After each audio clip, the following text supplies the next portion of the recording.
Hey there, pioneers! In this video, I'm going to show you how to find the Nook Blueprint in Subnautica 2.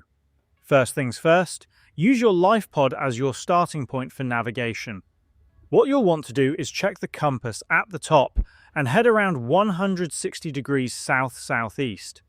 As you keep swimming in that direction, you'll eventually come across a small habitat wreckage with stalagmites in front of it. You'll also want to be careful in this area since there are a lot of jellyfish-like creatures surrounding the wreckage. If you look closely at one of the wrecked habitat pieces, right beside it you'll find the Nook data card. Once you pick it up and check your habitat builder, you'll now be able to build the Nook module yourself. You can also try scanning the nearby wreckage as well, since these abandoned areas often contain additional blueprints and useful resources. And that's how to find the Nook Blueprint in Subnautica 2. Please do drop a like and subscribe, it really helps the channel grow, and I'll see you in the next tutorial. Thank you so much for watching.